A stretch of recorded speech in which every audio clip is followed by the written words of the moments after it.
Welcome to Crew Expendable. I am a particle and a wave, Hallstrom. I am Xenomorph Whisperer Rohrbacher. And I'm lung in a jar, Bob. What up, Bobo? How's it going? Hey, welcome back to the podcast, gang. That's right. Welcome back. He says as one of the hosts of the show. At this point, he's pretty much all but, yeah.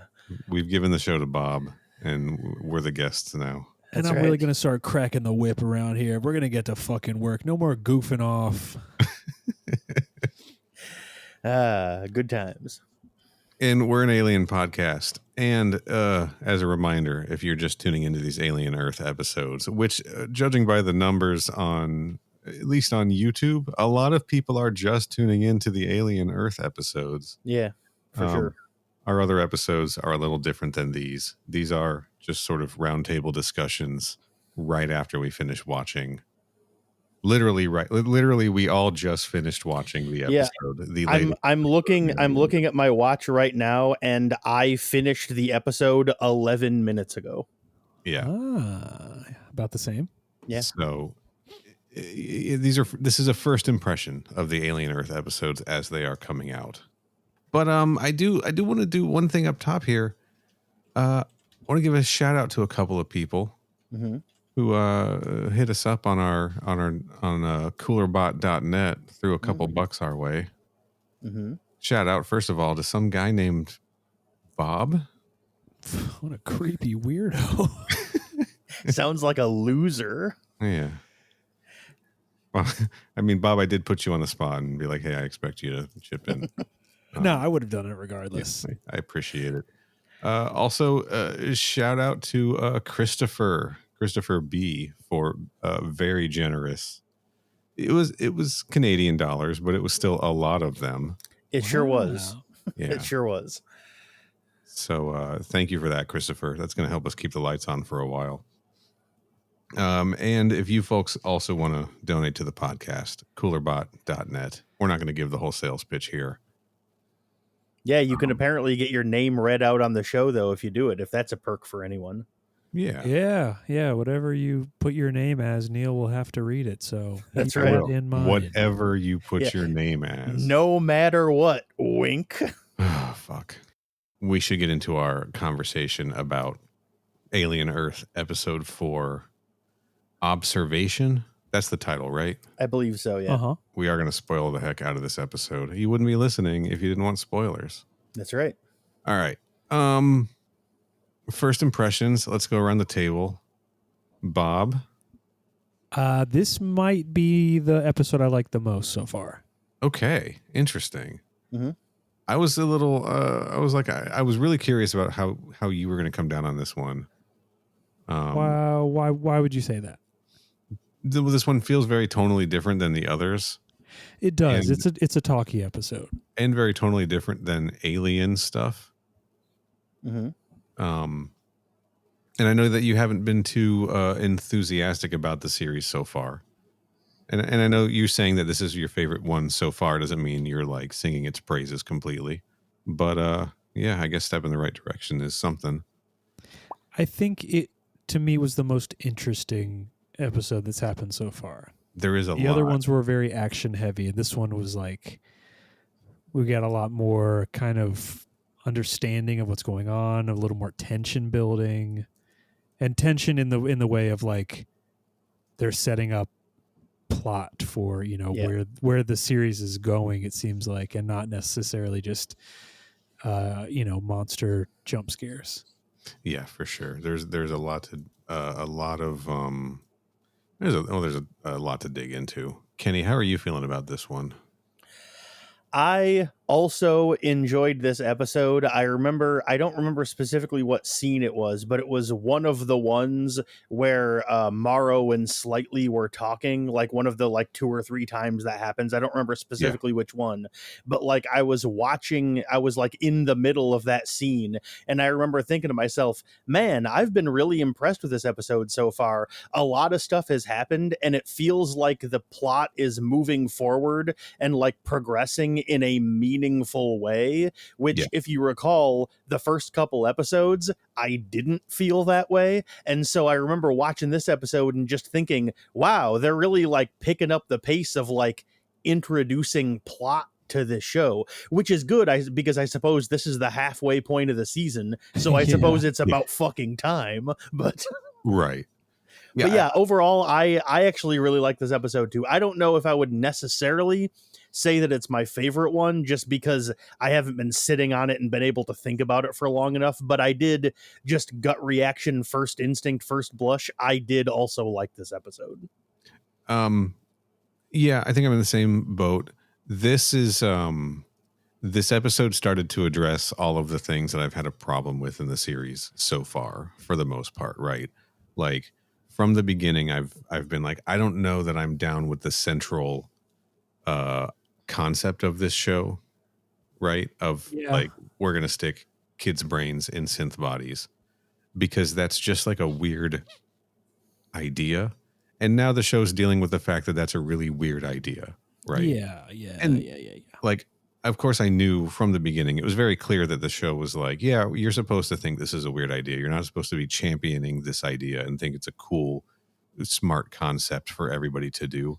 But, you know, they did that. And then we had three episodes total of them just sort of like not really paying attention to the weirdness of that. And now finally, we're kind of really digging into the consequences of this. And I'm like, okay, good. Okay. Finally, the elephant in the room is being addressed, right? Among other things. I think this is a turning point for me as well.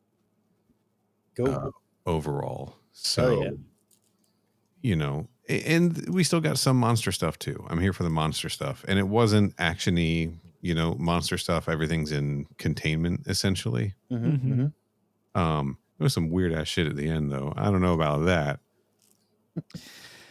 We'll talk about it. Yeah. Do you want to talk? I mean, do we want to just talk about that part right now? Sure. Or I guess we should build to it, right? There's still other stuff that should be talked about before we talk about that. Yeah, like number one, when Boy Cavalier is doing his little nighttime story reading, he is using the Bluebird microphone. I think it's the SL. The Blue Spark digital. It's the USB version. And it is an omnidirectional microphone that he has pointed the wrong way. I hate that first of all, I hate that microphone. What is a fucking trillionaire doing with a $200 mic? Bob, $100 on eBay. Is it really? So it's not, okay. I was looking at the capsule, the arm on the capsule, and it's got the two rings on it, which leads me to believe it is the Bluebird, I think SL. Okay. It looks like the blue. It doesn't. We're splitting hairs here. I thought it was the Blue Spark, the digital, the USB version. The I don't SL think it's is the USB version. The SL is red, and that's $150 at B&H Photo. Not a sponsor. In any case, ugly ass microphone that he is using incorrectly. Yeah, I'm glad you picked up on that too. I mean, look, I'm like. I'm an audio guy. What do you want me to say? I don't know. Yeah. I have it bold on my notes. I was like, why is he using this fucking piece of shit? Also, since this was a very talk heavy episode, a lot of things jumped out at me. Number one, Boy Cavalier accent was all kinds of back and forth. Okay. He definitely dipped British. Sure. Same with Nibs. Nibs went very British. Yeah. She spoke a lot more casually, and when she speaks casually, she goes to her native British accent. Okay. I did not notice this. I actually didn't notice that either. I must not have been paying attention to that part of it. So, and also Hermit. He has a lot of lines in this episode where he pronounces things very Britishly also. His there was definitely something off with his pronunciations here and there. I just sort of thought everyone's talking in some weird like future version of like the transatlantic accent, maybe. I mean, that's always a possibility. I just chalked it up to them being kids in robot bodies, so their voices just sounded a little weird. When it's everyone in the show doing it, it's like, is this on purpose? You know? But I guess. I mean, but they let some of the British people just have their British accents. Why don't they just let all of them do it? Well, I guess because especially since they're Hermit is a Joe DiMaggio fan. They got to make right. him American. It's the beautiful game. Hey. Fair. All right. Yeah. But yeah, that was something that jumped out at me. The Nibs arc of this episode didn't feel great. That is interesting. I wrote a lot about that one. I don't understand the intention with her just deciding that she's pregnant. Right? Yes, I agree. It was very confusing. So here's where I think, first of all, she's having like body dysphoria, right? Yes, with her robot body. Now she, in the first episode, she was the child who was like, when do we get to go home, right? And they were like, you don't get to go home. So already she's set up as the one who isn't fully on board with this project. And we've seen her, I think last episode, sort of hallucinating and just like having this identity crisis, right? Yeah. So she is disconnected from her synth body already. She doesn't feel like it's her own, and she feels like something else is controlling it. And so, you know, our minds with this pregnant allegory go straight to the xenomorph, right? And I think it's possible maybe she saw the xenomorph file when Kirsch was looking through the stuff on the ship. But the more likely thing, I think, because we see a flashback of her looking at the oculus, or however it's pronounced, the eyeball squid, is she saw that thing had climbed inside the cat and was controlling the cat. And now she's saying, that's what's inside. It's a baby inside me. That's what's inside me controlling me. That she's making a childlike comparison of, well, what would be inside me controlling me? Like she, you know, it's a child's understanding of these things. And she just saw another creature inside another one controlling it. And she's thinking, well, how does that work for humans? You know? Yeah. I mean, I guess I don't think we're supposed to have a full understanding of of the context. I mean, of what's going on there fully yet. But no, I don't think so either. I do think it is supposed to be. Actually, what? Well, she says she would name her daughter Clarissa, and you know, Clarissa explains it all, Bob. Thank you. I really appreciate that, Neil. Thank you. I'm glad you said that. You're so right. Yeah, you're so right, dude. Thank you. Too true, bestie. But I do think it is supposed to be a subversion of what the audience expects of the pregnancy allegory in context of an alien story, right? Right. Yeah. I think it was put there to make us think of that, but they're, you know, taking it another direction. I do think it's a little maybe too similar because of what our expectations might be. Yeah. But, you know, that's part of the fun, right? Of, you know, there's so much alien stuff out there. Yeah. How do you surprise someone other than play with their expectations a little bit? Sure. Well, I think what bothered me the most about it was it seemed like such a out of character kind of thing to happen. Right. Like the entire first 3 episodes, she's very like despondent and you know, is having this like identity crisis and is like, you know, the body dysmorphia and stuff like that. And then for her to all of a sudden flip that and be like this energetic like child, like she really leans into like the childlike aspect of it. Right. And it just feels very odd to me. Yeah, it is. And again, I think to sort of maybe sum up what I was saying earlier, I think she saw another monster controlling another body and she thinks something must be controlling me. my Yeah. association for that with people is pregnancy. Sure. Like that's the short version, and then she's just kind of going from there because she's an 8-year-old, right? Did the name Trevor have any significance? Was Not that I know of off the is that top a of my head. Nickelodeon show? Trevor that one of gets the- explained. Was that one of the Wild Thornberries? I think so. Okay. There Well, was Mother Barnaby Goose and scribbled down Trevor, that. the Wild Thornberries.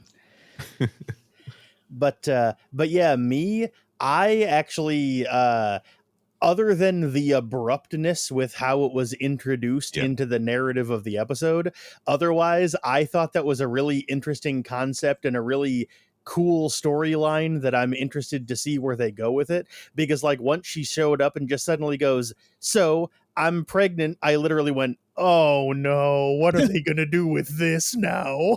Yeah. like my brain registered it as something is like wrong with her, like her body, like her like physical like robot body isn't working correctly, or like the brainwave patterns they etched into the robot were somehow etched in wrong, and so now Mhm. she's like hallucinating or having like some psychosomatic thing where she thinks that she has some like parasite in her or whatever, and that's like how the physiology of her body is processing it. Like maybe she's like incubating like one of those baby octopuses That in is- her body or something and doesn't absolutely. realize it, and that's Yeah. how her brain is understanding what's going on, you know? She absolutely could be. That's fascinating because that thing. Yeah, was because like ripping all remember over what, her. like when they pointed, or like when she said, like, you know, in the meeting with the woman Sylvia or whatever, Sylvia I think her name is, Dame Sylvia, yeah, like, it's Arthur and Dame. like during that meeting, like she's talking about like what she's going to name the baby, and then there is a flashback of her when she held up her hands and the octopus was wrapping its tentacles around her hands Right. and reaching towards her face, and I'm like, maybe it implanted something in her, you know? Yeah, I mean, when it did that. Yeah, you're right. We have no idea. And so the way that this played out, we see and we'll talk about it later. We'll see the sheep scene, Mm-hmm. the Oculus sheep scene. Then we get the conversation between Arthur and Dame about how the monsters are, how Arthur's like, look, we're fucking all of this up. We're supposed to be testing these prototypes.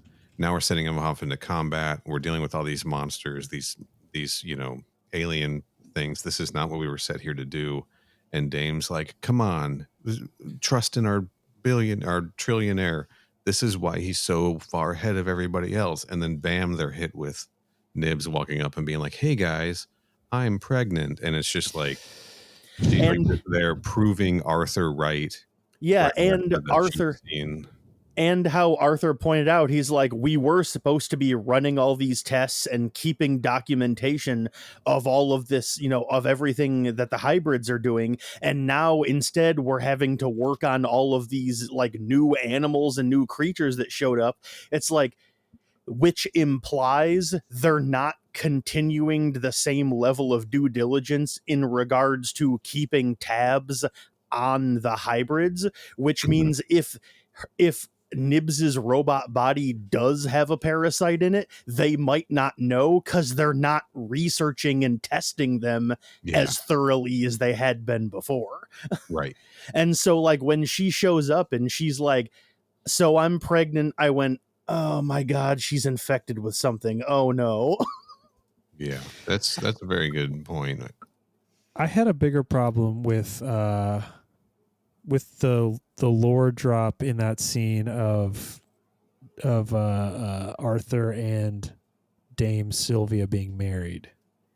Mm-hmm. Okay. I mean, I already knew that, but okay, go on. You knew that. What, Yeah, did I they did know that. they state that previously?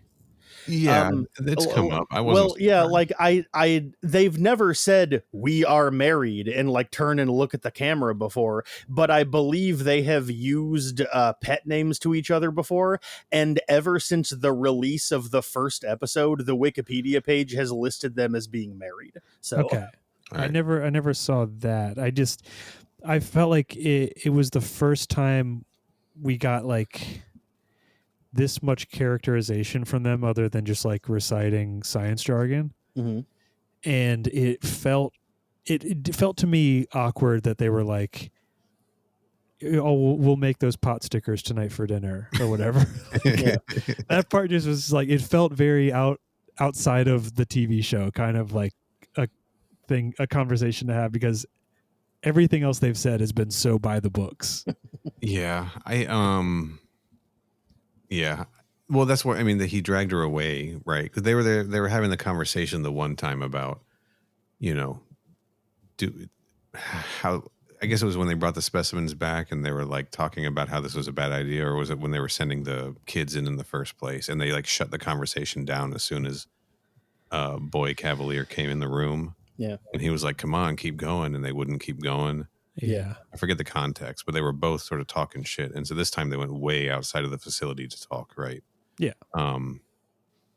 But I don't know. Yeah, I knew that they were together. This conversation, though, was like, first of all, Arthur, finally, he's like, I like the points he's making. He's like, look, we took brains out of children, out of their bodies, and stuck them into androids.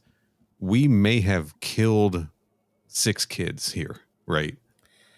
Best case scenario, if this is like, I mean, we might have killed 6 children. We might have just turned 6 children into artificial intelligence. We don't really know what we've done yet. Like, we need to stay focused on this and not get distracted with this other shit. And then Dame's just like, well, she like comes up with this unrelated scientific comparison of like, well, come on. I mean, think about how light is a particle and a wave. That can be 2 things. Why can't we be doing 2 things here? It's a global corporation. And he's like, yeah, but we have one job to do, not 2. Right. Yeah.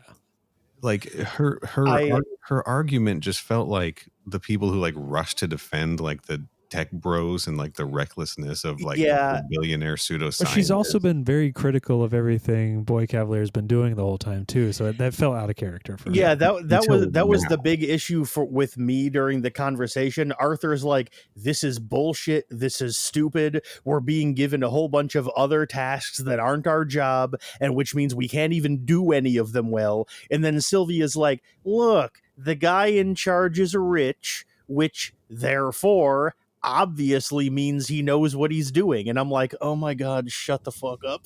Yeah. Like, he's like, look, if he wants to build a submarine to go down and explore the Titanic, I'm going to get on board.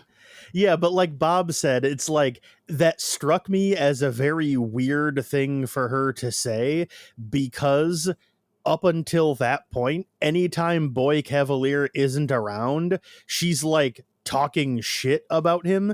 Then suddenly when they're away far enough that their conversation can't be listened in on, she's like, actually, he's a pretty good guy. And I'm like, where the fuck is this coming from? I know. Yeah. Also, Bob, I see your link. 100% correct. Bob it is absolutely the Bluebird SL microphone. Everyone. Yes. Oh, I'm familiar. I used to own one. I'm just letting the listeners know Bob was correct. I like the sound of that. Yeah. Credit where credit's due. What do you think he was doing? Was he like making his own audiobook of Peter Pan, or was he like reading that to the whole? You think he like hops in there and makes the entire facility listen to him read Peter Pan? It seems like it's projected directly into their heads as like a bedtime story when they're on their charging. When they're on their, I mean, I think it's pumped into the Lost Boys' heads while they're charging or whatever. How he gets people to listen to his podcast. He just that's right, right into their brains. Oh my God. I did like the once again we have more Bluebird. More Ciasaro's parallels here with the Decker owing Weyland Yutani money and being stuck on a mission. We get Hermit stuck with a medical bill. Yeah, and they basically own him now. That was So we haven't talked about that Adam Ines character, that bald guy he was talking to. We haven't talked about him much. Yeah, up until last episode, he hasn't really done much, which is why we haven't talked about him much. Yeah, he's just sort of been around. Yeah. hanging out with Boy Cavalier is like his, I don't know, his number 2, right? His henchman. I just assumed he was like his butler or something.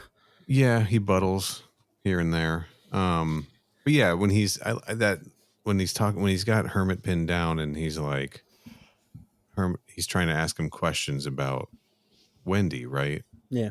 Mm-hmm. And Hermit's like, well, I don't want to answer these questions. And he's like, well, you have to. And you work for us. And Hermit's like, well, I'm out of here. They're like, well, okay, fine. But, we gave you a lung. So you can either stay here and help us out and keep working on a lifetime contract to pay off your lung, or you can go home and we can bill you.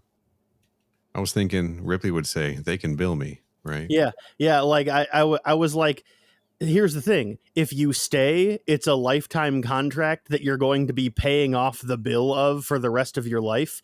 If you leave, you're just going to get that bill and then spend the rest of your life paying it off. So it's going to last the rest of your life regardless. So just leave. Like, what's the advantage of staying? No payment plan options. If he just leaves, it's all due now, right? So, but Debtor's prison. And Probably. also, I thought it was really funny how he's like, well, we'll bill you for that lung that we gave you. And it's like, motherfucker, he never asked you guys to give him a new lung. Right. You chose to do that on your own. You can't fucking bill him for that when that's not what he came in for, He also has this conversation with the guy and we learn about his lifetime contract. Mm-hmm. And then he talks to the Lost Boys about the 5 and how they fixed all the problems Right. in the world, right? Yes. Yes. Yeah. That Just, brainwashed, right? Uh-huh. He grew up under this system, so he doesn't know anything else, I suppose. And he ain't going to question it. Yeah, I also like how during that he just very bluntly says, how there used to be governments, they used to do democracy, and that didn't work. So Yeah. So I thought it was really funny how he just straight up says, well, democracy doesn't work, so corporations took over. 5 corporations. What's interesting is that it's the 5 and it's Weyland-Yutani. It was never the 6 and then they became the 5, right? It's just the 5. Yeah, they're already one of the 5 now. So Weyland-Yutani had merged before this uprising. But, Prodigy, Weyland-Yutani, Threshold, Dynamic, and Lynch. That's right. You think that was Merrill Lynch? Me, personally, I do not think that, no. Okay. I mean, it could be, but... I think it's David Lynch. Oh, he started his own corporation, did he? Yeah. Okay, cool. Hell yeah.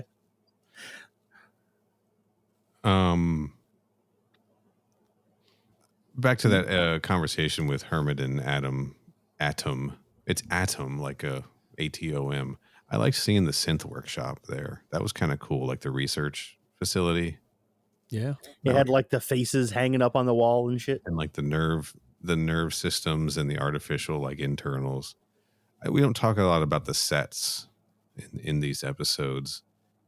I don't much like Prodigy Island. It's pretty generic, bullshitty, corporate islandy stuff, right? Like, but this was interesting. This is the first interesting thing I've seen on Prodigy Island. Otherwise, it just feels like a corporate getaway island, right? Yeah, like you've said I know you've said it more than once, but I don't know if you've said it in every episode so far, but it's like, just due to like, the sets and like, the set design and everything, this is yet another example of how this show does not need to be set on Earth, because it just looks like any high-tech science facility that could have been anywhere, Also, why was the Snuggie catching strays in that conversation?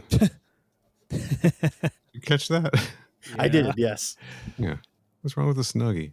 And these fucking like 20th century references or 21st century references are so kind of stupid, man. Yeah. Well, I mean, what's their other option though. It's not like they can it's not like they can make up a fake thing and reference it as if we're supposed to know what it is. I mean, Yeah, but you know what Alien didn't do? It didn't fucking reference the Snuggie. well, this show did, so I don't know what to tell you. But like is it just like modern day references in this show that set, 175 years in the future, right? Is that right? Something like that. Something That's like that, yeah. I think it's like 100. All right. 100 years in the future, whatever. I think it was 2120, right around there, or something like that. I'm not here to do math, and I refuse to. It dates the show. Like it's going to date the show. We're going to watch this in 10 years, and we're going to be like, Snuggie references. That's already old. Ice Age. That movie they were watching in the last episode was Epic. I think. Is that what it was called?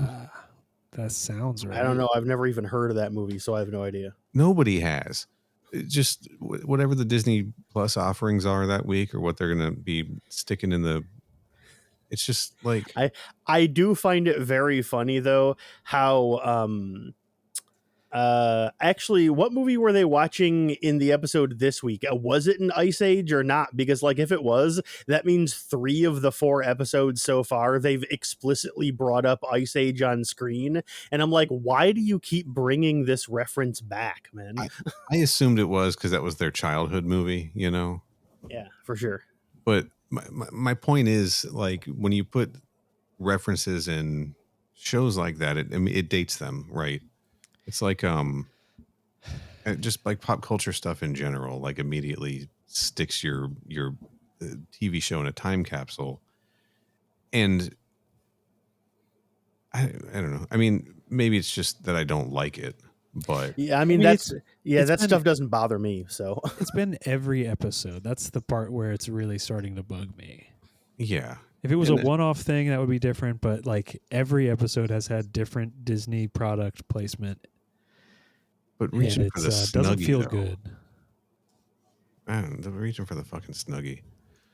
yeah, it's just like that kind of stuff doesn't bother me because like if I watch the show again in 5 years, it's not like I'll have forgotten what a Snuggie was between now and then. So I'll still be like, yes, I'm still aware of what a Snuggie is and I still understand the reference. Like it doesn't need to be up to date and current for me to be able to just accept it and keep rolling. Sure, but why did it need to be there?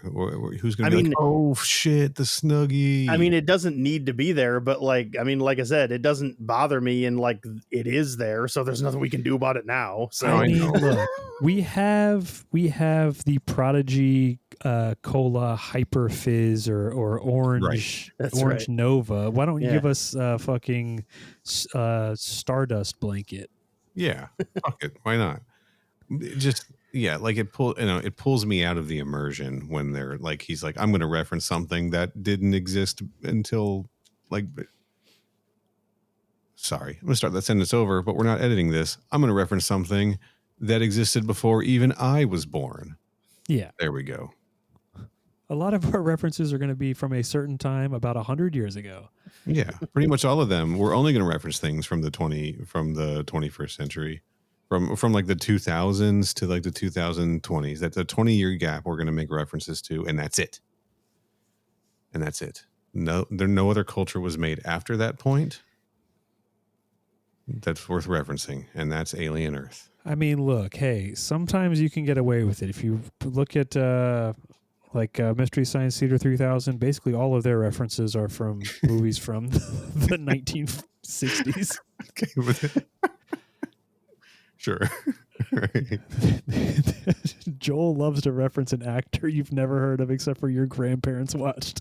Yeah, he does, but he's not on FX. he's not making an Alien show either. That's true. Hey, how about the line that Boy Cavalier asks when I think he asked Wendy what it was like. Does he say fighting? Was it like fighting pirates or Indians? Yeah, it's like he's like pirates or Indians, and she's like, huh? And then he explains the question as if he's surprised that she didn't understand what he meant by that. It's like, how could she have ever inferred that's what he was referring to? This is why he reads the story to them when they're asleep, right? But he's using his microphone wrong, as we established. So he's not actually getting that information into their heads.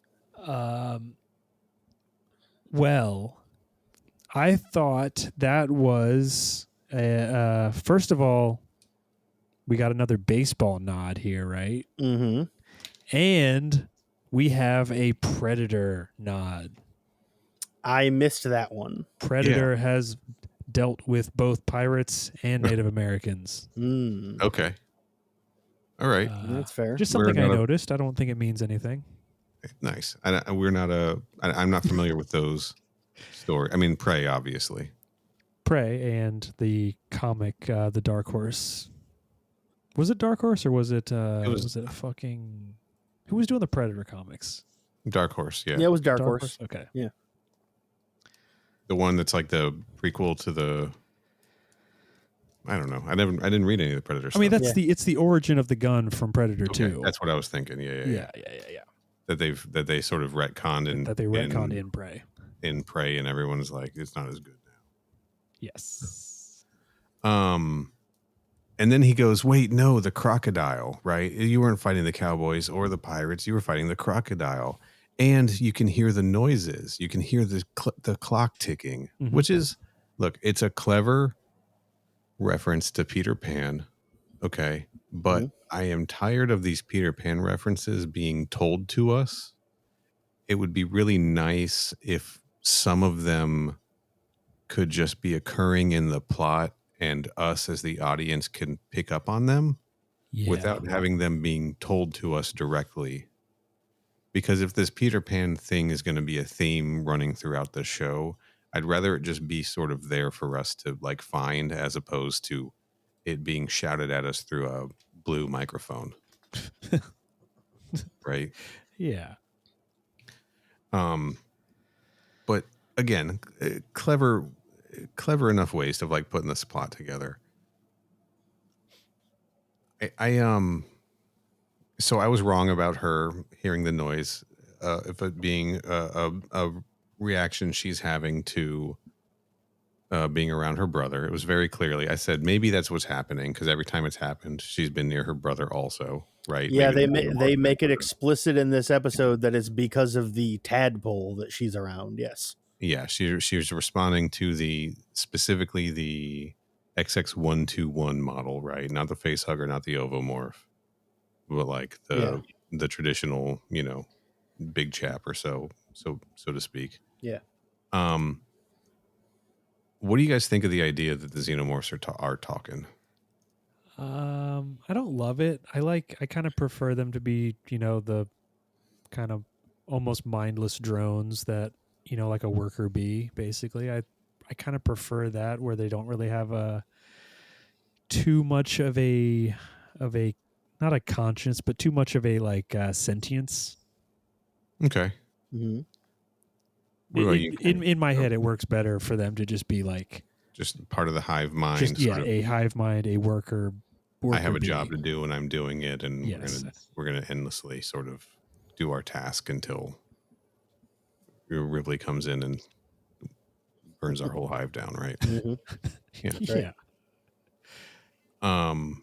What about you, Kenny? I mean, this is something that multiple other alien stories in the past have established as something that xenomorphs are and can do. And so my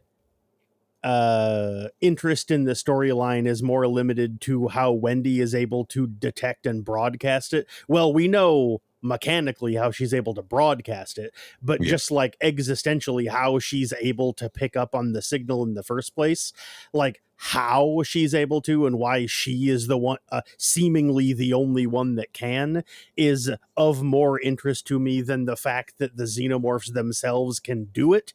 Because like I said, like this is like at least the third or fourth entry in the franchise that has said, yeah, xenomorphs can just kind of communicate with each other. They have a hive mind. Right. And so I saw that and I was like, yeah, okay, this is like established alien canon. Yeah, all right. Well, like And versus, so because it was an idea I was already familiar with, I never stopped to think about whether it's an idea I like or not, is the point I'm trying to make.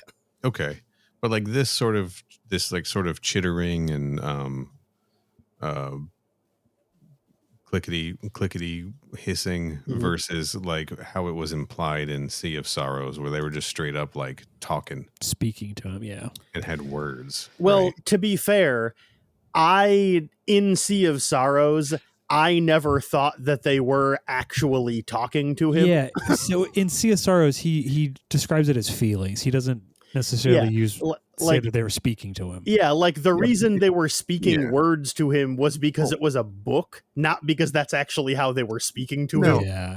they're not. No, I'm not talking about our what's his, not the guy. I'm talking about the writer put things in of like they could tell he was close and he was related to the murderer or whatever. Like there was Slayer. like thought like that the xenomorphs were having in italics in those chapters, and that was not being translated to the main character, but it was like in the text of like, though the xenomorphs are having conscious thought about what's going on as like a primitive creature would. Yeah, and that was dumb. Luckily, that's not what's language. happening here. So Yeah. Okay, I'm just saying. yeah. Generally, I like this idea too, and I like it being.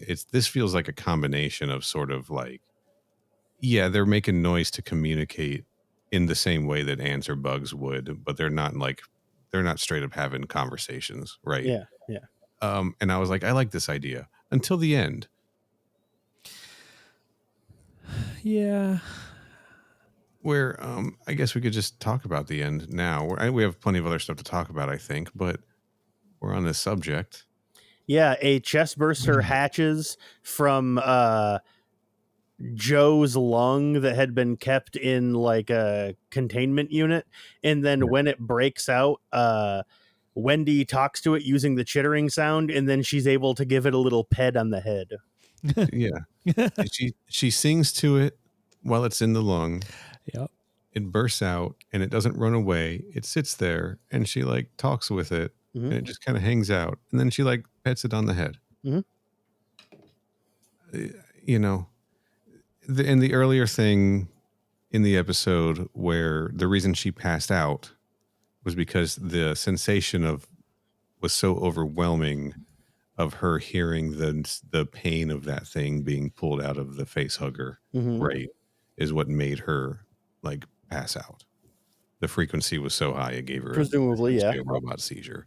So like really implying that these xenomorphs have like feelings. Both in that earlier scene and then at the end, this ending scene where he's not running away in fear, he's like hanging out and like, yeah, scratch my head. Let's show some affection to me, right? Yes. I will receive it. I don't know, man. That seemed fine to me. I didn't have a problem with it. I mean, it's not the weirdest plot line that an alien property has taken. No, I know. I'm not saying it is. I don't love it either, but it's not so far out of the realm of something that wouldn't happen in one of the comics. I mean, to me, it seemed reasonable because she's not biological, so it wouldn't recognize her as prey, and it's communicating with it with the same sounds that it uses, so it probably thinks she's another xenomorph. And so I'm like, yeah, okay, all right. Well, yeah, but like, is it like this is a situation where it's like she's gonna raise it now? I don't know, man. With none of the other episodes have come out, we don't know where it's gonna go yet. I think Is she gonna domesticate a xenomorph? Maybe. Okay, that'd be fun. Here's my prediction. So my past episode prediction was Hermit. Hermit was a xenomorph the whole time. That is proven false. Yeah. Now I'm guessing that we are going to get Hermit. What's the other kid's name? I keep forgetting. Which one? The kid who's under the spell of Morrow. Slightly. I think Slightly is going to get Hermit Yes. face hugged. Yep. That's his goal. Wendy is going to become his caretaker because she can speak to the aliens, Mm-hmm. the xenomorphs, Yep. as our friend Tom would say. Shout out to Yep. Tom. She can speak to the xenomorphs. They're going to become friends, and they're going to rebel against Prodigy within the island. Do you think that Joe is going to get successfully implanted with a face hugger, but then she uses her song to be able to coax it out of him without killing him? Oh, No, fuck. because that is a Disney ass fucking move if I ever heard Yeah. one. I don't think so. I think we're being foreshadowed with the other kids' scientific leanings. Oh, Isaac. Yeah, Isaac, Or- since he's formerly become Toodles. he's become little scientist, I think he is going to figure out how to remove the alien vis-a-vis the abortion machine from Prometheus, Medpod. Medpod. Yeah, I saw MedPod. He's going to remove it, and then they're all going to be friends. Hey, what if the Oculus can go into your body and remove a embryo from you? It theoretically is possible. Speaking of predictions about what's going to happen, I think Boy Cavalier is going to get killed by the eye octopus. Same. I have that in my notes. He's going to get eyeballed. I wrote he's going to get eyeballed. Yeah, Okay. like I thought the foreshadowing hinted at it when they were looking at the sheep, and then like maybe Kirsch, I don't remember who it was, but maybe Kirsch was like, wow, this thing's really, really intelligent. And then immediately after that, it cuts to a shot of Boy Cavalier. And then at the end of the scene, he leans down and gets right in the sheep's face. And as they stare at each other, like he's looking at the one, like the enlarged eye that is the octopus. And then it cuts back to a shot of him, and it's a close up of his face. And one half of his face is in shadow and the other is in light, i.e. only showing off one eye of his. And so it was like, oh, that eye's going to get fucking replaced by one of those Oculus guys. Got it. Okay. He's going to get eyeballed. It's going to be great. Yeah, it's going to rule. What if there's like a combination of all 5 specimens killing him? Or one specimen that is a combination of all 5 of them spliced together. A hybrid specimen of, That would rock. Yeah, he's like, I make hybrids, and so I've hybridized all 5 specimens into one super specimen. That's a good idea, right, guys? Anyway, I'm intrigued about when that flora that might be fauna is going to come back, because they established that MF for some reason, and we have not been given the reason yet. So I'm waiting to find out what that reason is. Chekhov's flora that might be fauna. That's right. Yeah. I didn't love Morrow in this episode. Oh man, he's gone a little too evil. Yeah, he's gone a little too stereotypical bad guy. I liked it more when he was a little bit more creepy and ominous rather than just plain outright, I am doing bad things for bad reasons. I guess I also don't understand what his plan is. I knew he was I knew he was evil this whole time. I'm not sure. Well, I mean, I never said I didn't think he was evil. What I'm saying is that I liked it better when he wasn't actively going out of his way and doing blatantly evil things in the open. I liked it better when he was just creeping around and being weird and ominous. I liked that more. He played that so smooth though when he's talking to him, and he's like, by the way, my name is Kumi Moro, and he's like, what's yours? And he says, Arush Singh. And I was like, oh shit, now Morrow has personal information, and he's gonna target his family. Fast forward 20-30 minutes later, and he's targeted his family. He's got his mom, and he's like you have 24 hours now to get an egg or to get a specimen. It was like, I thought it was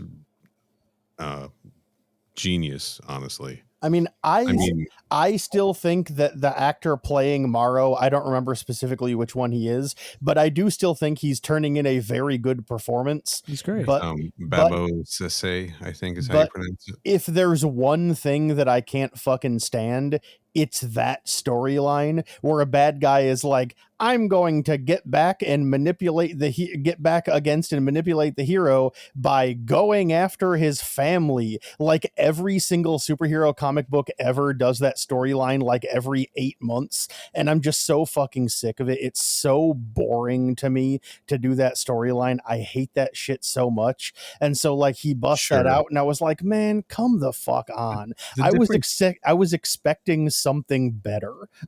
The difference here is that he's manipulating a 9-year-old. Yeah. Right. Yeah. He's making a child do something horrible that the child doesn't understand, and he's still lying to the child about it. He's like, just bring someone in and get them close to one of the eggs, and something's going to jump out of the egg, and then you need to hide them for a couple days, and don't worry, the thing will come off their face, and after that I will be close by and I will help you get them. And he doesn't tell them they're going to die because he asks them, he slightly asks them what's going to happen to the person. He's like, well, they're going to have a rough couple days. I won't lie about that, but I'll take care of them after that. He's still like lying to this child, to kind of get what he wants. It's super sinister. I understand. It's sure, it's a generic plot line, but what else did you think he was going to do when he started talking to the kid? Was it last episode? I think it was last episode. Yeah. The part that's confusing me is just like what, I guess maybe too literally, but like what, and then what? Like he's got a embryo inside of a person. Is he going to go to the island and retrieve them? Presumably, yeah. That's what he was saying. I mean, yeah, he said he's going to be right nearby and get it, and then once he gets it, he's going to take it back to Weyland-Yutani because that's what his mission is. But if he has that capability, he seems to be like a pretty powerful. He's a cyborg. Cyborg, yeah. Right. He seems pretty strong and like crafty. Like, why not just infiltrate the island yourself and steal the egg? Well, I think it's easier to have someone bring you a body or bring you an egg than it is to get on the island and get through all of the security. He slipped security in a lockdown, crash site. Until he didn't, right? Yeah, I mean, he escaped successfully, is what I mean. He did, yeah. But that was he had 20 stories down of wrecked shopping mall or something. And I think it was go ahead. That was a fucking just a dumbass search and rescue crew. And I also think it was more he had the opportunity, like he was going to do it himself, and then he came across two hybrids that like were going to be going back to Prodigy City and were allowed free access in and out. And so he's like, why should I do the hard part when I can just have them do it and it be the easy part? Yeah, I'm not. Listen, I get it. It's a relatively generic plan. I do just really like the character, and so I'm enjoying that plot line. I think he's acting it well, and he's not acting it in a way that makes me hate the character. Yeah, I mean, his acting performance is good. It's the plot line that I have a problem with, not what he's doing with it. Like he's turning in a good performance. I just would have liked something that is not so generic of a plot line that it is literally the first thing you think of when you sit down to write it. It's fair. I think the performances of both of them, both actors, is probably carrying it more for me than the actual content of the plot of the plan. Yeah, it's a very fun dynamic to see, and they're playing it both very believably. Right. The one thing that I thought was not very believable up until this point is how the entire time, ever since they introduced the two of them communicating in the last episode, I was like, there is no fucking way that Slightly wouldn't be telling somebody this is going on. Even like subtly, or like slipping someone a note, because it's been established that like anything he says out loud, Morrow can hear. Right. But then they had that scene of Kirsch logging into Slightly's like signal and listening to the two-way communication between them. And I was like, oh, okay, so somebody does already know. That solves the problem I was having with that plot line. Yeah. Kirsch knows all of this. And can I do a Kirsch rant? I'm okay with it, Bob. I'll allow it. It's not really Yeah, a Kirsch rant. I think I figured out what's bugging me about Kirsch, okay? About the character, right? I'm interested because I have feelings about this. He knows that this shit is going on and he's not really doing anything about it. And I don't know what's up with him about that yet, right? But he goes to Slightly's room to talk to him, and he talks in like these puzzles about the see no evil, hear no evil, speak no evil stuff, right? And in earlier episodes, we see him trying to talk in these like enigmatic puzzles about like a scorpion and all of these things that are really kind of empty when you really examine them. And it just sort of bugs me. It's the same thing I'm saying where he keeps saying stuff that doesn't mean anything, in my opinion. Okay. I have my feelings on that are I think that he's aware that Slightly is bugged. Mm-hmm. Right. And I think he's doing that to hint to him that he knows, but right, without saying it to blow the cover. But why doesn't he just fucking blow the cover and nix the whole thing and everything's fine? Like, just get it over with. Because I think he understands that his family is involved now and like is trying to. I think he's trying to let him know that he's aware, but not tell him and let Morrow know. But if the family's involved, Prodigy has the resources to go stop Morrow when he shows up at the family's house. Right. It's not a tight plot by any means. Yeah, but like I mean, Prodigy, Kirsch is presumably the only person in Prodigy that knows that Morrow is at Slightly's family right now. And as we've established before, we don't actually know what Kirsch's motives actually are. I know. So I know. I know, guys, I know. But here's the bigger thing. I understand that this is a prequel, so we're still in prequel territory, right? Something happened from the movie Alien on where the synths that we meet they don't fuck around. They're just like, they're not trying to be puzzling and enigmatic and shit. David was being enigmatic. He was trying to be puzzling. He was trying to be interesting and fascinating and all that nonsense, right? And was relatively successful at it, in my opinion. Okay. And now we got Kirsch trying to be puzzling too, but I don't understand. But why? Why can't it, like, the robots should just be like to the point and logical and all of the stuff that we see in the rest of the goddamn series. I mean, to me, it seems obvious. I mean, I don't want to say obvious because that implies that I think it's a bad move that other people haven't noticed it. But like, to me, when I see what Kirsch is doing, the way he's acting reads to me as he is hiding his motives and is actually working for someone other than Prodigy. He's like a poor man's David. And I know that I'm wrong about this. See, to me, he reads like Ash. Like, But I'm getting Ash vibes from him. I think they're doing an amalgamation of Except- all synth for. Except when Ash is doing stuff, he wasn't trying to half hint that he knew something or half hint that he wasn't fully on the level. He was just totally fitting in with one of the crew and laughing at jokes over coffee until suddenly his cover was blown and then he was a homicidal maniac, right? Sure. And he was like, still collating data and trying to like blow them off when they were like, come on, we need answers for some of this shit, Ash. And he's just like, well, I don't have them yet. I'll be in the lab. Yeah, I mean, Ash was being evasive. Kirsch is just taking a different tack rather than being evasive to avoid directly answering questions that will expose him. That's all. Anyway, I realize, long story short, my problem isn't with Timothy Olyphant. It's with the way the character is written, not with Timothy Olyphant. I've come to terms with that. And I know that I'm wrong about this also. Okay. I know that like in 2 episodes, I'm going to be eating my fucking words. And I'm going to be like, God, what a great character. Oh my God. Yeah, that actually happened to me this episode. This is the episode where I started to turn around on Kirsch as a character. Now I'm like, you know what? Now that I've actually gotten his vibe, I still haven't figured out what his like narrative purpose is yet. But now that I've sat with him a couple episodes, started to get used to him. Yeah, all right. Now I'm starting to fucking come around on both the character and the performance. I'm starting to fucking feel it now.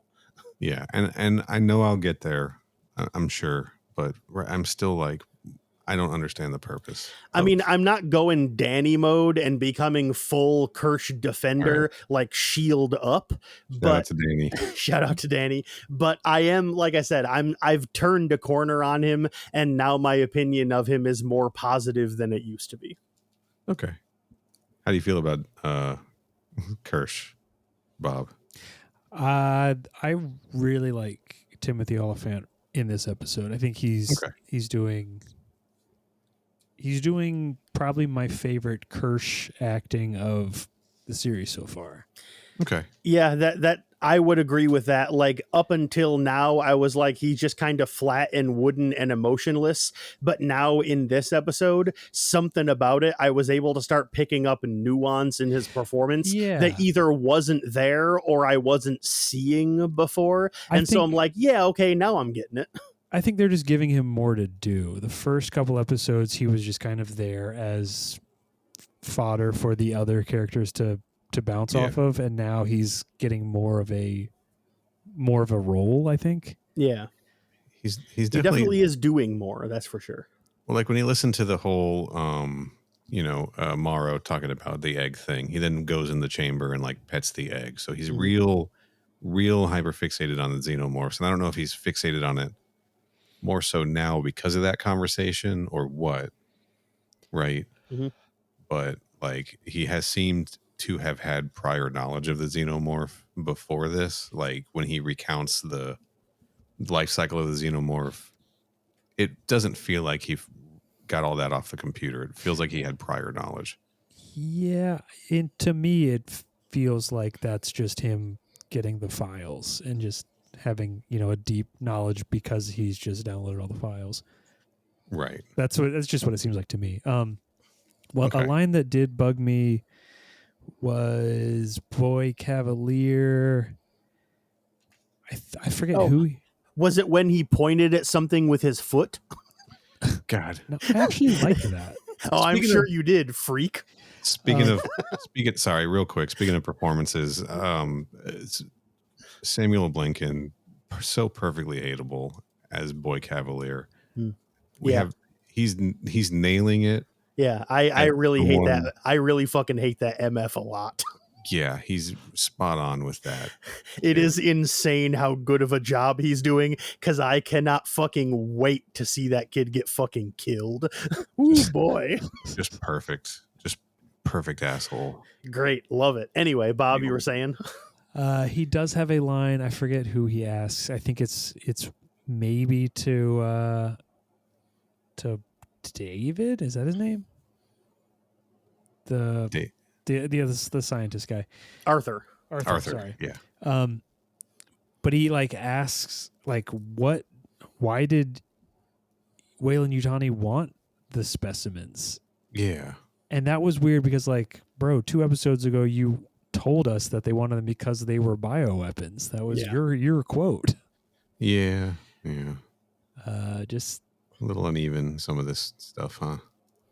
I can't tell what we're supposed to think is going on just because I feel like it jumps around so much. Like I'm not sure how they want us to think of the characterization. Right. He was fucking manic at the beginning of this episode too, when they were dealing with Wendy's like sound, like her turning her sound back on or her hearing back on, right? Yeah. Oh, he comes in the room and he comes in the room with Curly and he's like, go turn some knobs, right? Yeah. And then like and then it cuts to her and she just kind of goes, and then presses a button and then all of them starts flashing and she's like, ugh. Yeah. That made me laugh. And then he has to like insult her because she can't. Because like when Wendy can like detect the xenomorph frequency, he turns to Curly and he's like, so much for speaking French or something like that, right? Like the shit she was bragging about last episode. Yeah. He's just really being a piece of shit to everyone at the start and kicks them all out of the room. And he's like, now turn her ears back on. Yeah. Also, I feel like all of my like complaints about this episode are like Cinema Sin style, and that sucks. But Nibs and Dame Sylvia, when she has her like horror movie kind of freak out, Yeah. Like they didn't have any protocols in place for something like that happening. Like they don't have like a kill switch that they can hit if one of them goes rogue. Like a word they can apparently say not. Like they built these like, you know, superhuman robots with children's minds in it that they didn't think like, oh, maybe we should have a way to disengage them if they, you know, start freaking out and throwing a tantrum or something. Yeah. It's almost like this was a bad fucking idea. Speaking of which, that scene between Joe and the sidekick butler guy, Adam, what I think you said his name was? Atom. Yeah.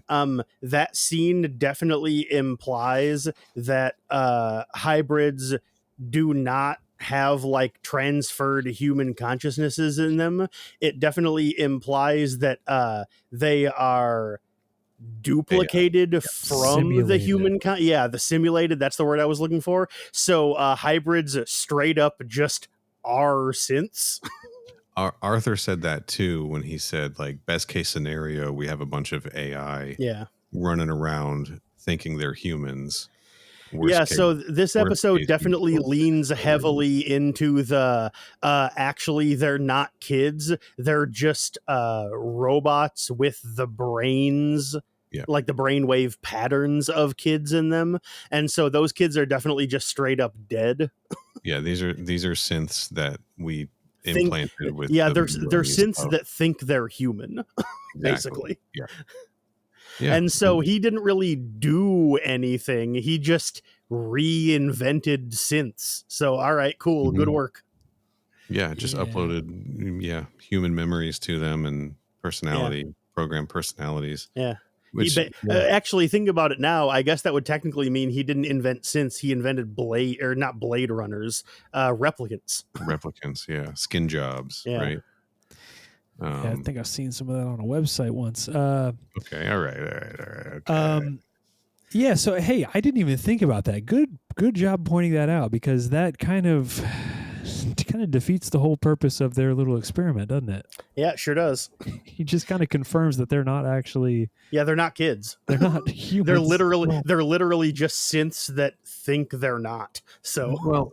Yes, but also, can we trust anything that anybody says? Because everybody is manipulating Wendy and now Joe and trying to come between them. That's true. They're trying to manipulate Joe to, get the things they want out of Wendy, and they're trying to manipulate Wendy. Well, they're trying to manipulate Wendy through fucking with Joe, right? Like, yeah, for sure. Like they're all doing like Boy Cavalier, like he was like pushing her, I actually wrote Boy Caviar in my notes once, Bob. Jesus Christ. I was actually wondering if we were going to call him Boy Caviar at any point during this episode, because so far we actually haven't. When he's like at one point trying to push her into an intellectual argument about, I don't fucking remember but he's like literally like, what kind of intellectual argument is that? Yeah, when she's she's trying to convince him to keep Joe here and not send him away, and her argument is please, and he's like, come on. And we've already gotten Joe's story about how when she was sick, he was on the other side of the planet, like fighting a war. Yeah. And in this moment, Boy Cavalier is like, all I'm telling you is if you were my sister, he was too far away. It was too hard for him to come back. if you were my sister, nothing would have stopped me from coming back. It's just like manipulating her to like think that he doesn't care as much as he does, right? Yeah, he's trying to get her to say, "Oh, I don't need him here anymore," so that he Right. can just get rid of him altogether. Everyone's just playing games with the two of them Yep. because, you know, and then there's even like the jealousy with the other Lost Boys, which we'll get to. But that thing he said about like, oh, if she's too far away or whatever, that pissed me off because we learn about lifetime contracts and how hard it was for him to get out of he couldn't get out of his assignment to go to medical school and all of that kind of shit. Like, no, of course he couldn't get out of war to come back.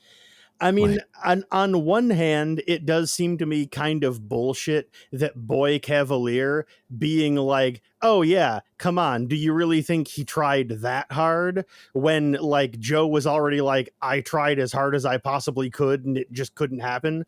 Right. But like, and so like, on one hand, why would she believe Boy Cavalier? I called him Boyd Cavalier like it was a real name. Boy Cavalier. Brandon Boyd Cavalier. Over, like, why would she believe him over Joe? But on the other hand, the fact that she brought it up to Joe in the first place implies that she kind of already thinks he didn't try that hard.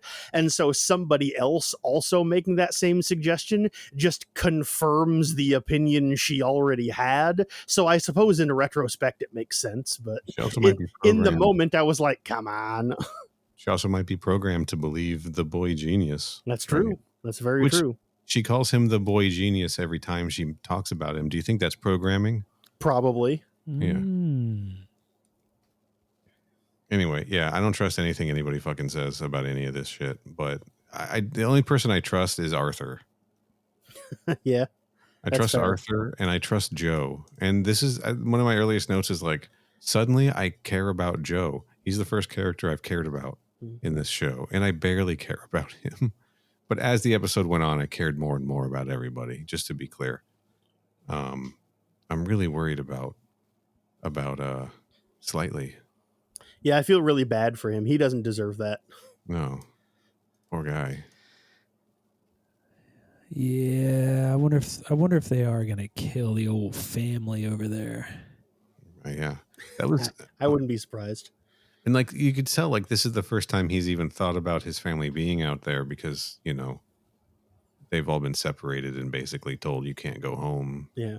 And you know, he's a kid and gets to play all day and, you know, have his friends around and stuff.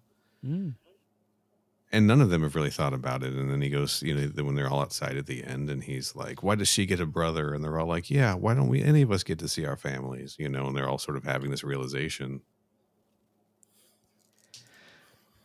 I don't know where it's going to go, but it's interesting. Yeah. Once again, with Slightly's mom on the phone being like, oh, we thought you were dead. Yeah. That also kind of adds a little more confusion on the terms on which they are delivered to Prodigy. That the family thought that they were dead too? Yeah, because like I remember we in the last episode or maybe the second episode we were kind of under the suspicion that Hermit's shithead dad was like, oh, we got to sell our sick kid to make some money because we're kind of like down on our luck or we need the cash and she's going to die anyway. We'll sell her to Prodigy. I mean, yeah, that could have happened. And I mean, we don't know the story between all of them. I mean, he might have been trafficked, right? Yeah. Sure. Yeah. I guess we don't know enough about how they all arrived there because it, you know, my understanding, or not my understanding, but my assumption was that they were, you know, sold for experiment because they were going to die anyway. And she's saying like they were like, yeah, my assumption was that they secretly got sold and then publicly there was a funeral held about them so that the family just thinks they were dead. But if the family didn't sell them, then why would the family need to be convinced? And the family wasn't able to see the body and all of that stuff. Like it's just really, it's a lot to hide from the family if they're not involved. Good point. Yeah, but, I guess I just don't understand who's doing the selling if it's not the family directly. Well, again, it might have been kidnapped and, just taken, in different stories for different kids, right? Like maybe, what's her name? What's her dead name? Who's Wendy's. Marcy? Marcy. Like maybe their shithead dad or something sold her, right? Or who knows? Maybe Slightly was kidnapped and taken, or maybe his dad. Yeah, I took him mean, or it could have been like they were in the hospital not doing well, and then somebody came up to the kid's family and is like, "Oh, I'm sorry, they died," but in actuality they didn't, and just got swept away behind the scenes. Yeah, but then they were denied a burial and all of that stuff. I mean, I guess we don't really know how. They weren't necessarily denied a burial because there was still a funeral. The family just couldn't see the body because there wasn't one. Yeah, I don't know. I don't know if this is the plot thread we need to pick apart, but I don't imagine all of these signups were on the level. Sure. Because she has that. Because she says, like, there's not a day that goes by that me and my brothers don't think about you. This is Slightly's mom, right? Yeah. Yeah. So like she seems surprised, right? Like, I mean, obviously surprised that he's still alive, but like surprised that I don't know. Just the whole thing. I guess we don't really get a good idea of the passage of time so far either, because it seems like it feels like they've been there for weeks, but I guess they've been there for 2 days since they've returned from the crash. I don't know how much time has passed. Actually, that's a good point. It feels like some time definitely passed between episodes. So, but we've also got the life cycle of the xenomorph embryo, and that's usually like a day. Yeah, 1 to 2 days is what Morrow says it'll be, but maybe that's traditional implantation, not directly in the lung. Yeah. Okay. I don't know. Yeah, I guess a lot of things are just like a little unclear, and maybe they're supposed to be hazy, but also like it makes it. I don't know. It makes it. I know it sounds like I'm picking it apart for like little plot holes, but that's not what I'm trying to do. I just mean like there's too many things that are like a little unclear, and when they all add up together, it just makes the whole show as a whole like feel a little muddled. Yeah. Just I don't know. It's like the discussion we were just having about like, the explanation of specifically how the kids got into prodigy hands and stuff. It's one of those things where it's like, they never really explain it, and like they never really give us enough of an explanation to really be able to put together a full picture. So we're not sure how it works. But like on one hand, it doesn't seem important enough to spend that much time elaborating on every detail. But on the other hand, it comes up just often enough for us to have to know that these things happen in the first place. Yeah, I don't need like the lore dump of like, I need to know every detail of everything that happens. Yeah. Plenty of stuff can be just, left up to be mystery.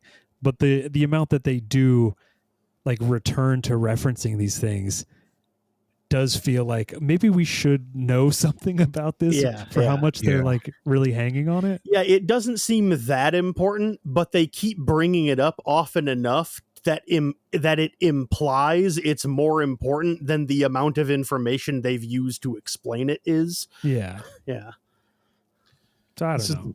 Kind of what I was afraid of a few episodes, where I was like, there's always going to be something you have to sort of overlook to make the alien movies work, right? Yeah, some plot hole, some stupid thing somebody does, something, just that moves the plot along, right? Yeah.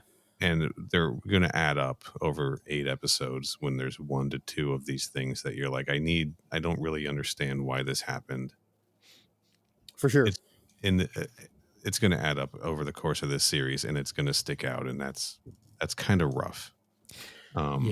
So far, it hasn't really affected my overall enjoyment of the show, though, because as of right now, halfway through the series, I would give it a rating of pretty good. Yeah. You know what? I think I would give it a rating of pretty good also. Yeah, I mean, my rating is definitely going up. It started much lower, and now that we're on episode 4, this is the one I've enjoyed the most so far. So I think, if it's trending the way that I hope so, maybe we're gonna go uphill from here. It has, Go ahead. go ahead, Kenny. Sorry. Okay, I will say, I just wanted to say real quick that it was probably 2/3 or 3/4 of the way through the episode before I even realized that there hadn't been any xenomorphs in it yet.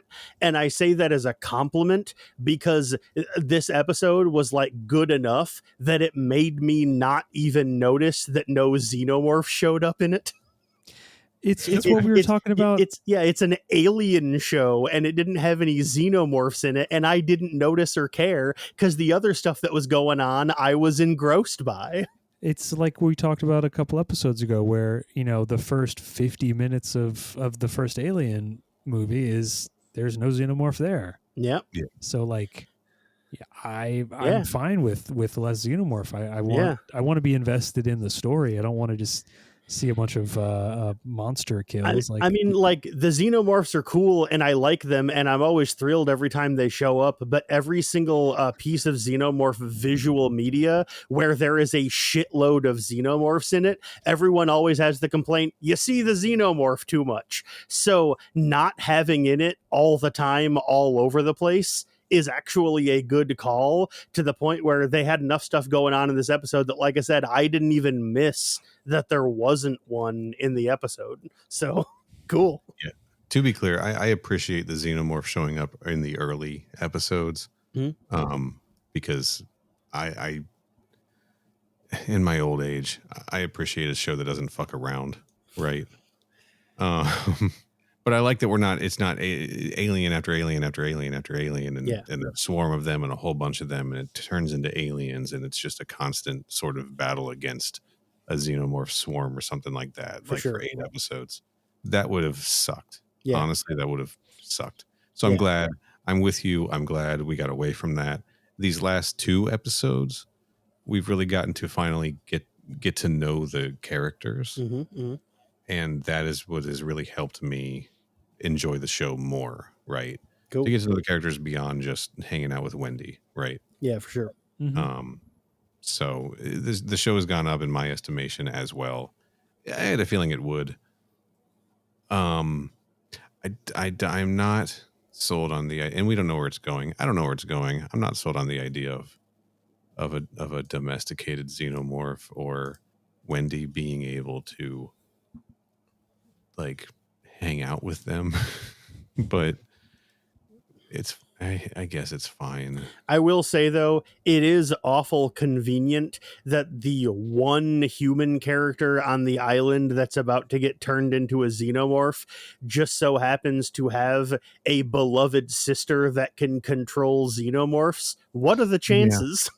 There's a lot of coincidences in this show. There's just a lot of them. Yeah. Does anyone have anything else? Because I have one other thing I'd like to mention. Is it about the needle drop? No, I didn't recognize that song and have never heard it before in my life. So Jane's Addiction song, baby. I have no thoughts about it. I have listened to like 5 Jane's Addiction songs ever in my entire life. I absolutely did not recognize it and have never heard it before. Hey, I think it's on the first Jane's Addiction record. Good record. Give it a spin once in a while. What is the relevance of it? Don't know. We haven't been asking. We've been so caught up in these songs showing up, and people have told us, Noah Hawley loves using licensed music. You're gonna run into this constantly. One of the YouTube comments on a previous episode was specifically pointing that out to me. It's like, Kenny, since you're not familiar with any of his work, he does that all the time, so you better fucking get used to it. And I saw that comment and I was like, well, shit. All right. That brings me to a correction. In the last episode, that was not Maggot Brain by Funkadelic, but it is a song that is like we can't get the licensed one, but here's our sound-alike version of it. That's in our music catalog version. It is so fucking close. It is insane. People have done like YouTube video comparisons on Reddit of the 2 songs. Cool. How close they are. So I just put that correction out there at the end of our episode. But anyway, Maggot Brain, I thought had maybe some relevance given the title, Mm-hmm. What do you think the relevance of some of these are? I don't know that we need to go back and dig through all of them, but I'm looking at the lyrics here for Ocean Size. Mm-hmm. I don't know, man. There's in the sky lives a spy, right? Is that something? Is that relevant to this? I don't know if they would go that literal with it. I was made with a heart of stone to be broken with one hard blow. I've seen the ocean. I mean, I'm not going to go all the way into saying I don't think the songs have any thematic relevance, because obviously they do, or else they wouldn't have been those specific songs that are chosen. Yeah. But I have not been able to make any connection between the songs they've used and the themes of the specific episodes they've been on. So as far as I can tell, that amounts to there is no thematic connection. So I don't know.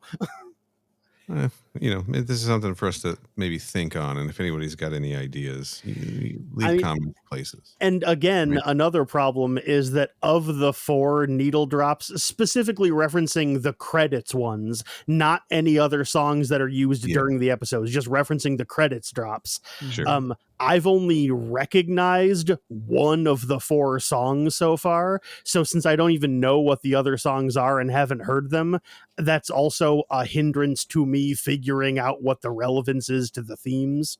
So. There's Metallica, there was Tool. Oh yeah, that's right. Tool was the second episode one. I forgot. That's right. Yes. What was the first one? Was a Dio era Sabbath song. Black Sabbath. Yeah. I will say all of them. I think the Tool song is probably the most recent so far. Everything else has been late 80s, early 90s. When did Stinkfist come out? What album was that on?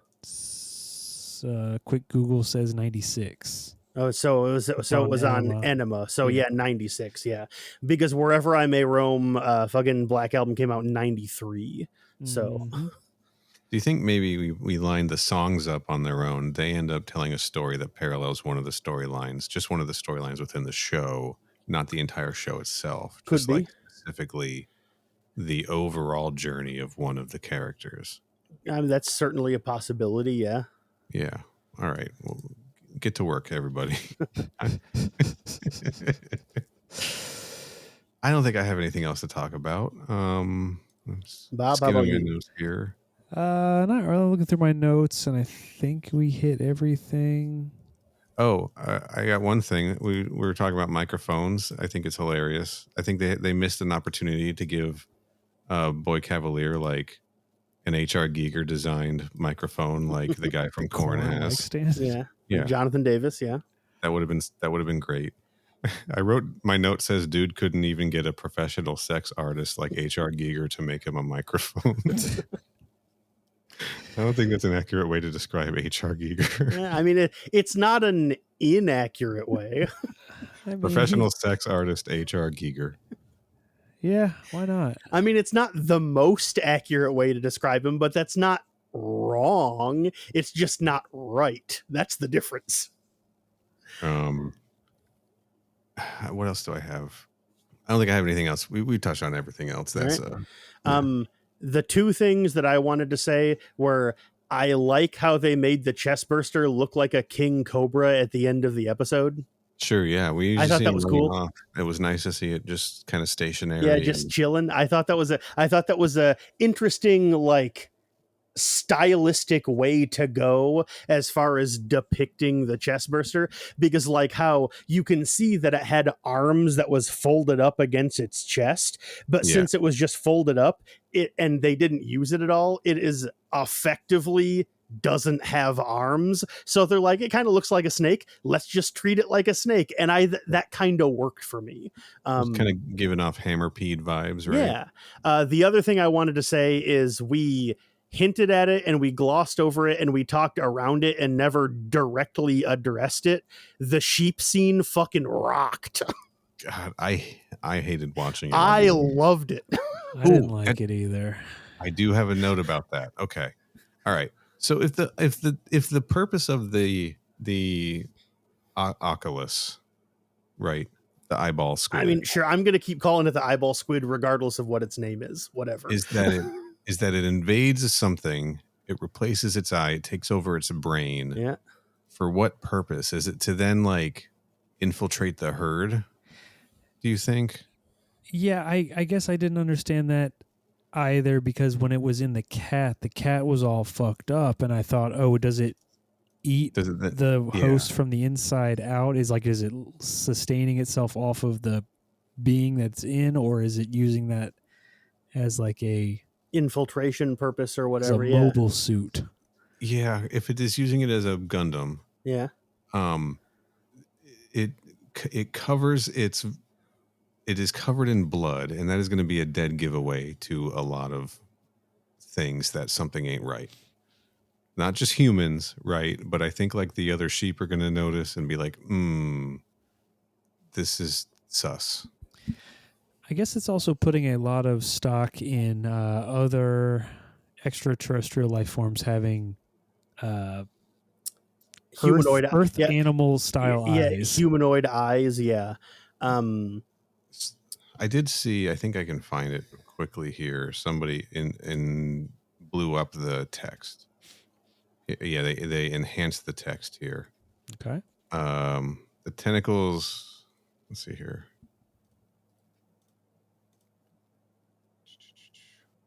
Once placed in the eye socket, it connects to the brain, disabling the nerves that control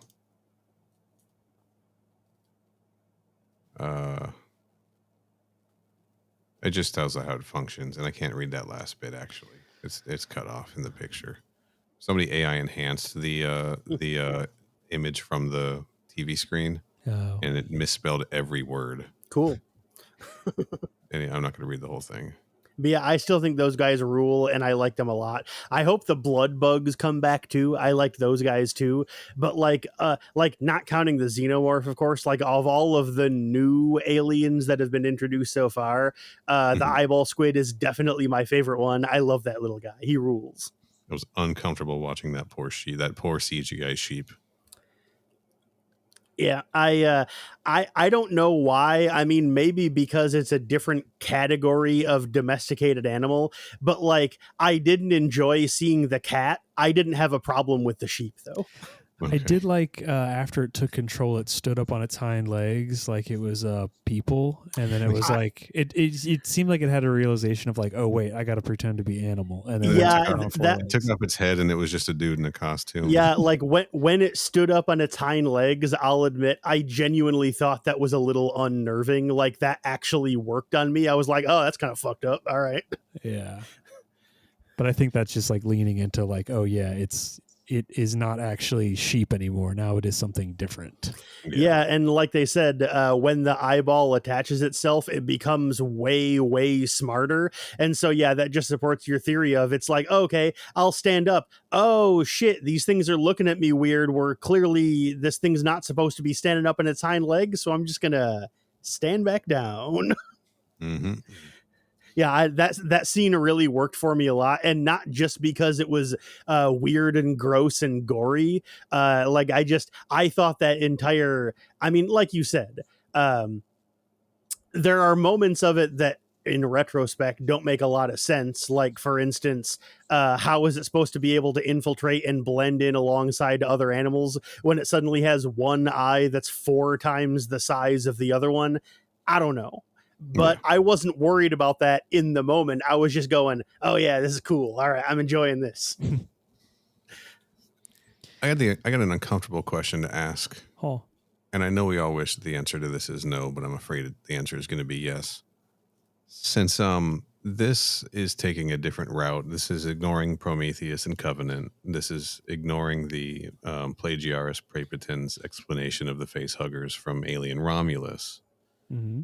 Are we officially dealing with alien multiverse crap? No. I'm afraid we are. I don't think we are. This is officially licensed and not and standing in opposition to established canon. Which means it's just a retcon, not a multiverse. What is retconning the movie that came out last year? I mean, in the story that the show is telling, yes. I mean, this is not the first time that we've had a divergent and mutually exclusive canon, so it doesn't. I don't think it's weird at all. You know what they call that? Multiverse now. That's what they call that now. They call it the multiverse. Can you refresh me on what the black goo did in Romulus? Because I don't recall. Yeah. So that is a concept that came from the novels that was officially brought into the movies in that. And the idea there is that the face hugger does not carry an embryo as we saw they do in this show. It instead sort of deposits enzymes into your chest that then creates it basically injects you with black goo that like it injects you with goo rather than injecting you with the tadpole we see on the show, basically. Okay. And that also kind of leads us to the I guess the movies kind of explored this along with the Kenner toy line, but you get the DNA affecting DNA reflex. Yeah. So because the embryo being in the lung and the jar coming out looking exactly like the embryo in the original Alien. Yeah, it just looked like a normal chest burster to me. Okay. Yeah, it is. I'm looking at the Xenopedia article here, and it is. Yeah, the Plagiaris praepotens is essentially the mutagenic substance introduced by the facehugger. So it was a way to sort of tie Prometheus goo into Alien canon in a way that made sense. Yeah, that's like the major canon difference between this show and Romulus is that Romulus depicts facehuggers as injecting goo into you. This show depicts it as injecting a big tadpole into you. But both of them have the same effect. Yeah.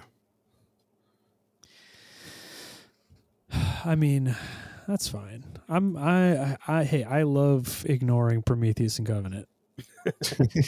Well, so does Noah Hawley. That's why he did this. He specifically was going out of his way to try to do something different than what Prometheus and Covenant were doing. That's why he doesn't like use the goo or whatever. Fair. Hey, I love it. Yeah. Go off.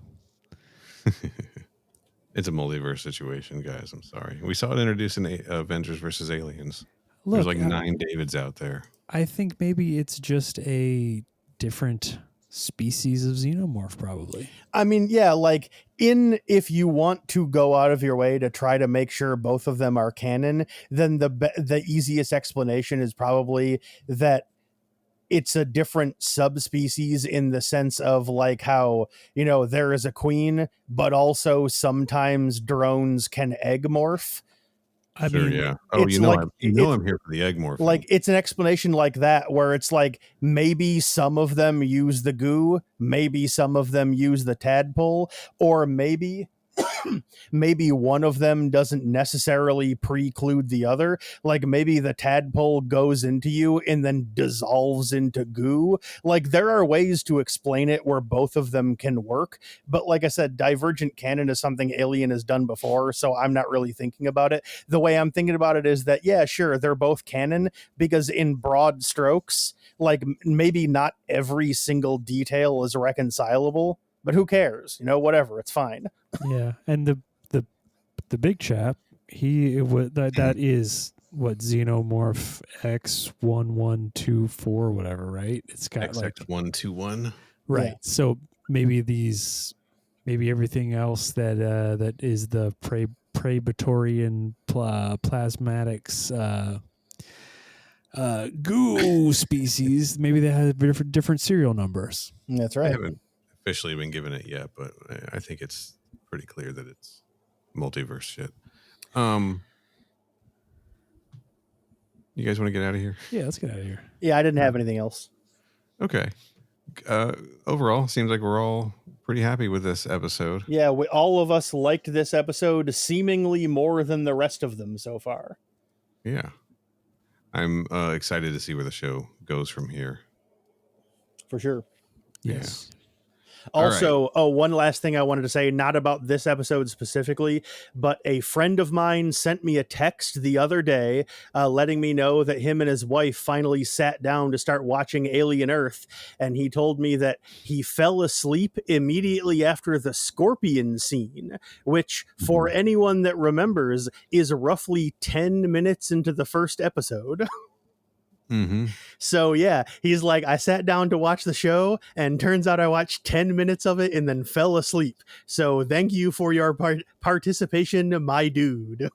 Yeah, the scorpion scene. The first thing that Kirsch says that makes no fucking sense. Yeah.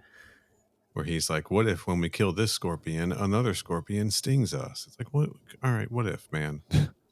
What are you talking about? What are you talking about? What lessons are you teaching this child, this sick child, who's on her deathbed? So anyway, shout out to my dude that tried to watch the show and did not, but tried to frame it as he did. So thank you. Bob, what do you got going on, man? Not much. Going down to the I got a bodybuilding competition I gotta go Hell yeah. compete in this week. Hell yeah.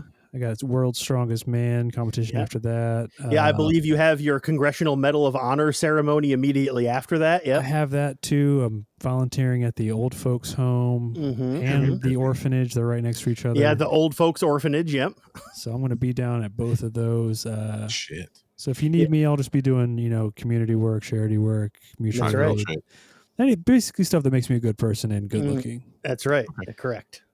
You can find the out world's more. Strongest billionaire. Work at mydadslawfirm.com.